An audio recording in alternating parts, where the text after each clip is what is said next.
د نیوز پریس چینل لیدونکو السلام علیکم. ستړي مشئ، پام وکړئ تازه او مهم خبر ته.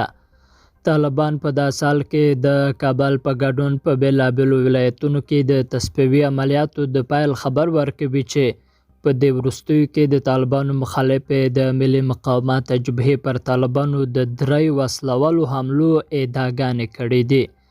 باورونه شته چې طالبان د تصفیوي عملیات د مقاومت جبهې د فعالیتونو د مخنیوي او د دوی پر ضد د نورو وسلوالو د کنټرول لپاره ترسره کوي. هغه څه چې طالبان رد کړي ویلي دي چې د عملیات او تلاشۍ عمومي دي او د ټولو خلکو د امنیت د ساتلو لپاره پلان شوي دي.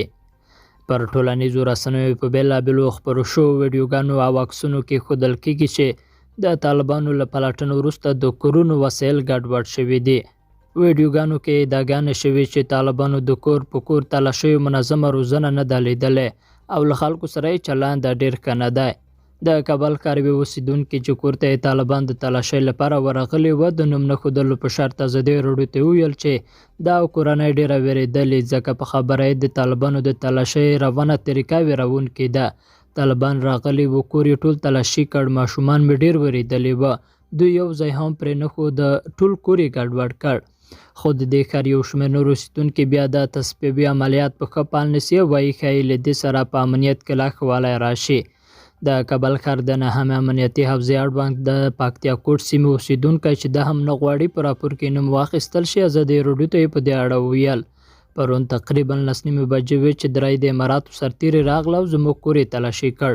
وروسته یې رانه بښنه وغوښته خو زموږ په سیمه کې د پخواني نظام بوټان، کورتۍ او وسلې له ځان سره یوړې. طالبانو د تلاشۍ 2 ورځې مخکې پیل کړي دي. د طالبانو د حکومت بیان د ذبیح الله مجاهد په دې اړه ازادي راډیو ته وویل خلک د ویره او اندېښنه نه لري ځکه په خبره یې دوی د تصفیوي عملیات په کابل کې د امنیت او جنایي جرمونو د مخنیوي لپاره پیل کړي دي. مجاهد وایي د عملیات د مشخصو هغو خلکو چې په ښار کې شوب، غلا او نور جرمونه ترسره کوي د هغو پر ضد دي. عامو خلکو ته په دې کې زیان نشته. هغه خلک چې د وروستیو کې له زندانونو خلاص شوي او جرایمو کې لاس لري باید ونیول شي او مجازات شي.